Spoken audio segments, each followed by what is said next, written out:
দেখুন, আমি আপনাকে একটা জিনিস বলি, মমতা ব্যানার্জিকে 2019, 2021 এবং 2024 কোনো নির্বাচনে ওনাকে জগদ্দল আসতে হয়নি। আমি ওনাকে স্বাগত জানাচ্ছি। উনি জগদ্দল এসছেন, और উনি খুব ভালোভাবে বুঝতে পারছেন কি জগদ্দলের ওনার ক্যান্ডিডেট খুব বাজে ভাবে হারতে যাচ্ছে, তার জন্য উনি এখানে এসেছেন। বাকি যত জিনিস উনি বলেছেন, আমি একটাই জিনিস বলতে পারি, চোরের মায়ের বড় গলা। তো উনি যত সব জিনিসটা এখানে বলে গেছে, সেই সব জিনিসের একটাই জবাব আছে, চোরের মায়ের বড় গলা।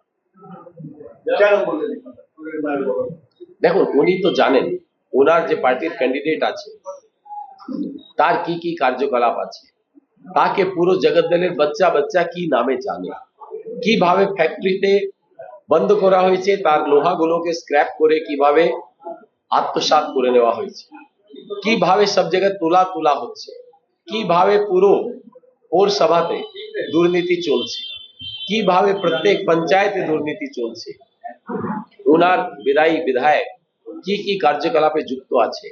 और উনি তো নিজেই বলে গেলেন কি বিদায়ী বিধায়ককে নাকি গ্রেফতার করে নেওয়া হবে। তো এরকম যাদের অপরাধিক ব্যাকগ্রাউন্ড আছে সেই সব লোক ওনাকে ভালো লাগে কেন, এটাই তো আমি বুঝতে পারছি না। কি উনি এই ধরনের লোকজনকে নিজের সঙ্গে রাখেন আর তারপরে তাদের সমর্থন করেন, এটা মানে এই জিনিসটা উনি নিজে বলে গেলেন। এটা জগদ্দলের মানুষের কাছে আরো স্পষ্ট হয়ে গেল কি ওনার পার্টির ক্যান্ডিডেটের কি রকম ব্যাকগ্রাউন্ড আছে।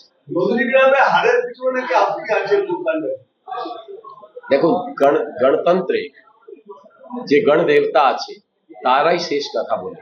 কোনো লোক যদি এটা মনে করে কি কেউ কাউকে জেতাতে পারে হারাতে পারে, তাহলে ও বেশি কথা বলছে। আমি বলছি ওনাকে এই জিনিসটা পছন্দই হতে পারে না কি কোনো অফিসার ফেয়ারলি কাজ করবে, স্বচ্ছভাবে কাজ করবে কোনো জায়গায়। আমি তার জন্য যখন কলকাতা পুলিশ কমিশনার হলাম তখন, আর যখন এডিজি ওয়েস্টার্ন জোন হলাম, নন্দীগ্রামের চার্জ ছিল তখন, দু সময় উনি আমাকে লম্বা অবধি কম্পালসারি ওয়েটিং এ বসালেন। আমাকে 10 বছর কোনো পুলিশের পোস্টিং দেওয়া হয়নি, সব সময় আমাকে সাইড পোস্টিং এ উনি রাখলেন। এতবার আমাকে ট্রান্সফার করেছে, কারণ স্বচ্ছভাবে কাজ করলে এটা উনি পছন্দ করতে পারেন না। যে বলে গেছে তার সম্বন্ধে বলছি।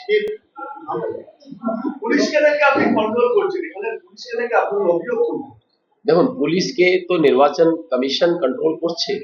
কেউ যদি ভাবে তো মানে এটা ভাবনার বাইরে থাকাই উচিত। কোনো লোক কন্ট্রোল করছে না, নির্বাচন কমিশন কন্ট্রোল করছে।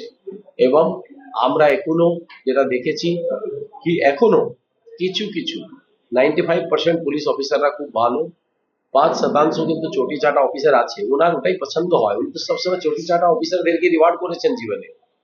তো ওরকম অফিসার আছে, ইলেকশন কমিশন সকালের উপরে নজরদারি রাখছে এবং তাদের বিরুদ্ধেও কারবাই হবে, এটা আমরা আশা করি।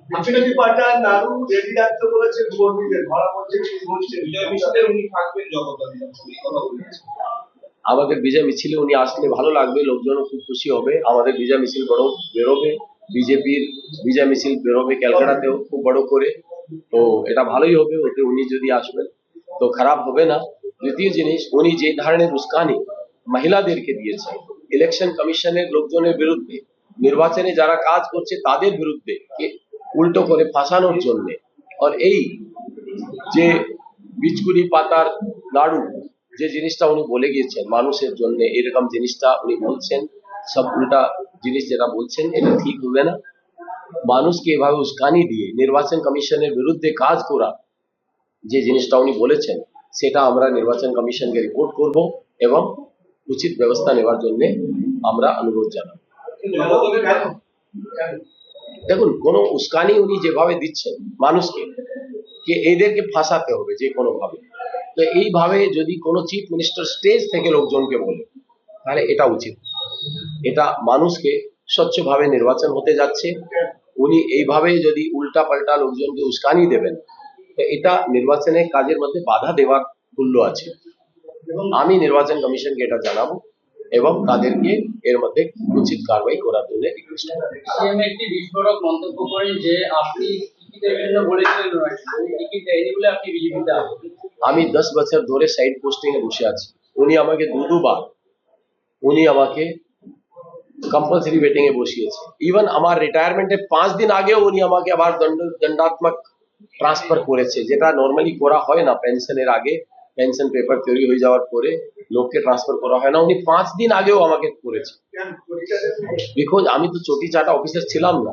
উনি 2 বছর ধরে কোনো অফিসিয়াল কাজের জন্য আমার সঙ্গে দেখা করেনি। আমি ওনার কাছে টিকিট চাইতে যাব, আমার কি মাথা খারাপ হয়েছে?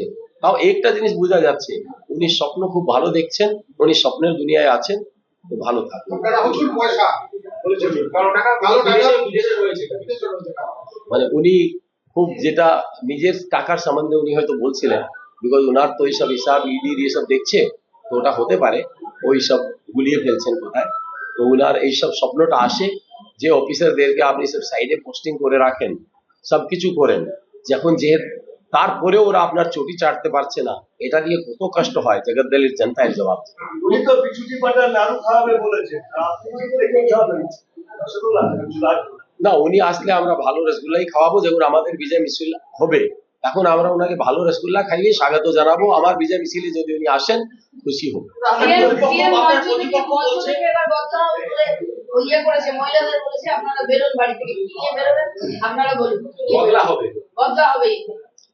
যেভাবে উস্কানি দিচ্ছেন, নির্বাচন কাজে বাধা দেওয়ার জন্য প্ররোচনা করছেন, সেটা উচিত না।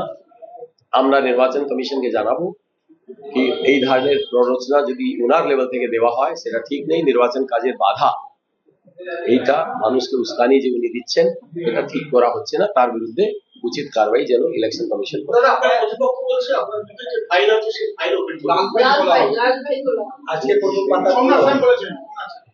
ভালো, উনি নিজের স্ত্রীর সম্পদ 60 মাসে 60 গুণ কি করে হলো, জগদ্দলের জনতাকে উনি জবাব দিন। কি করে এত বেশি তোলাবাজি করা হয়েছে, কি করে এক একটা কানেকশনে 68,000 টাকা জলের কানেকশন নিতে নেওয়া হয়েছে, কিভাবে প্রধানমন্ত্রী আবাস যোজনাতে ঘর দিতে 25,000 টাকা দেওয়া হলো, কি করে কোনো লোক অটো চালাবে টোটো চালাবে তার ডেলি বেসিসে তোলা হবে, কি করে প্রত্যেক দোকান থেকে তোলা হচ্ছে, কিভাবে সব জায়গায় তোলা তুলছে, তার হিসাব দিয়ে উনি জগদ্দলের মানুষের 800 থেকে 1000 কোটি টাকা উনি ছিনিয়ে নিয়েছেন, আর কোথায় রেখেছেন সব হিসাব আমাদের কাছে আছে। আমরা